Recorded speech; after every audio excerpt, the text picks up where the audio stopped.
Hello everyone. कल के दिन इंडियन मार्केट नेगेटिव क्लोज हुए थे और दोनों के दोनों मेजर इंडेक्सेस में बिकवाली देखने को मिली थी।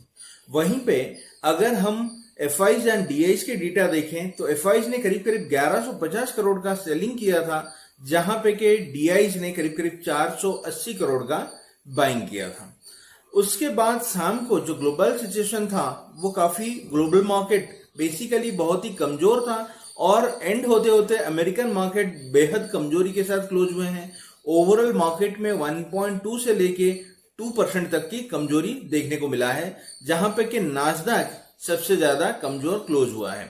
वहीं पे अगर हम क्रूड ऑयल की बात करें या ब्रेंट ऑयल की बात करें तो ब्रेंट ऑयल में थोड़ा ईज ऑफ देखने को मिला है, जो कि 100 से गिर के 95 के आसपास ट्रेड कर रहा है। बट इस फॉल का ये रीजन नहीं है कि वार के एंड से कुछ समाधान आ गया है। इट इज ओनली बिकॉज कि market is expecting further lockdown in China, जहां पे के फ्यूल कंजप्शन कम हो सकता है। उसके वजह से ऑयल का प्राइस में कमजोरी देखने को मिला है। वहीं पे कल चाइनीज डेटा आया है, जहां पे कि उनका ऑटो सेल्स का डेटा करीब करीब 14% कम आया है। So these are the major two reason जिन्होंने के फ्यूल प्राइस को कम किया है। वहीं पे globally inflation has become a very big problem. कल के दिन यूएस में जो बॉन्ड हिल्ड है वो करीब करीब 2.8 के ऊपर क्लोज हुआ है। अगर हम 1 से 1.5 महीना पहले जाएं तो market used to react heavily when it has crossed 2%। 1.9 से 2 के बीच में जब ट्रेड कर रहा था तभी हमारे मार्केट में बहुत ज्यादा बिकवाली देखने को मिली थी। अभी it is at 2.8 and sooner और लेटर इट में रीच 3%, जो कि बहुत ज्यादा कंसर्न है on world economy as well as कैसे आगे जाके फेड इंटरेस्ट रेट हाइक करेगा। मार्केट्स एक्सपर्ट्स का ये ओपिनियन है कि Fed may increase the interest rates aggressively by putting 50 bips rate hikes on regular intervals। तो शायद अगले 2 या 3 जो रेट हाइक्स आएंगे फेड के साइड से वो करीब करीब 50 बेसिस पॉइंट का होगा, जो कि मार्केट के लिए कंसर्न है। आज सुबह से एसजीएक्स निफ्टी करीब करीब 130 से 140 पॉइंट का नेगेटिव ओपनिंग का इंडिकेशन दे रहा है।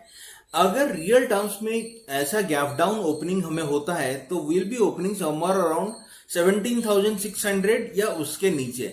जैसे कि हमने पहले बताया था कि मार्केट का बेस है 17,500।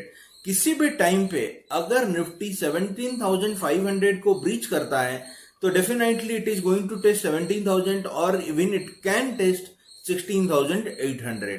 तो ये एक जोन है जिसको हमें केयरफुली वॉच आउट करना है। ऑन द डोमेस्टिक फ्रंट आज के लिए हमारा Indian inflation data, CPI inflation data for March and IIP data for February आने वाला है। उससे भी क्लूज लेके इंडियन मार्केट ट्रेड कर सकता है। It is a very short week, तो हमारे मार्केट में भी वोलेटिलिटी देखने को मिल सकता है अगले 1 से 2 दिनों के लिए, क्योंकि आज traders most of them are not having any opportunity to trade for next 4 days. तो शायद वो अपने पोजीशंस को कट करके जा सकते हैं। तो इसलिए आपको आज के लिए बहुत ही कॉशियसली ट्रेड करना चाहिए। बैंक निफ्टी जो कि पिछले कुछ दिनों से निफ्टी के कंपैरिजन में काफी बेहतर परफॉर्म कर रहा था, वहीं पे भी अगर बैंक निफ्टी में आज 37,000 का लेवल कट होता है तो डेफिनेटली वो भी 36,500 को टेस्ट कर सकता है। तो बैंक निफ्टी में भी आपको केयरफुल ट्रेड करना है। अगर एफआईज का सेल ऑफ आया और वो मेजरली हमारे काफी बड़े बैंक्स में उनके काफी बहुत ज्यादा एक्सपोजर है, तो वहां पे अगर सेलिंग प्रेशर देखने को मिला then they can definitely drag down bank Nifty to a lower level. वहीं पे अगर हम सेक्टरली देखें तो आज के लिए सारे के सारे सेक्टर्स में नेगेटिविटी देखने को मिल सकता है, क्योंकि because of this uncertain time people will like to book their profit. तो ट्रेड केयरफुली।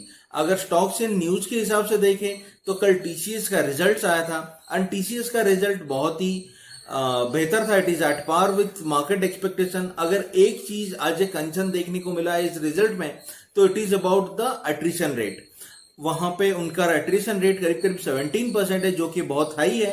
हालांकि कंपनी बोल रहे हैं कि आगे के लिए हम इसको हैंडल करेंगे, बट वो 17% से डायरेक्टली 7 या 5% पे आना संभव नहीं है। Definitely it is going to be above 10 for few quarters. तो ये डेफिनेटली कंपनीज लाइक टीसीएस के लिए कंसर्न है। हालांकि उनका बिजनेस आउटलुक के वाइज बहुत ही कॉन्फिडेंस दिख रहा है, management confidence is also high. तो देखते हैं कि आज आईटी सेक्टर में इसका इम्पैक्ट कैसा रहता है, बट ग्लोबल क्लूज खराब होने की वजह से शायद आईटी सेक्टर आज के लिए भी प्रेशर में रह सकता है। वहीं पे डेल्टा कॉर्प का भी रिजल्ट आया है। उन्होंने भी अपना जो रेवेन्यू है वो वहां पे कमजोरी देखने को मिला है इस पर्टिकुलर क्वार्टर में, करीब करीब 17 to 18% का, जो कि 48 करोड़ का प्रॉफिट आया है। और अगर देखें तो इस क्वार्टर में जनवरी में कुछ टाइम ओमिक्रॉन की वजह से लॉकडाउन था, तो probably it has affected them, क्योंकि अगर हम देखें उनका रेवेन्यू में ग्रोथ दिखने को मिला है बट उनका जो प्रॉफिट है वो कम है। तो अगर ये पूरा क्वार्टर वो फुल ऑपरेशन करते हैं तो डेफिनेटली देयर आर चांसेस कि आगे के लिए वो बेहतर प्रॉफिट्स इकट्ठा कर पाए।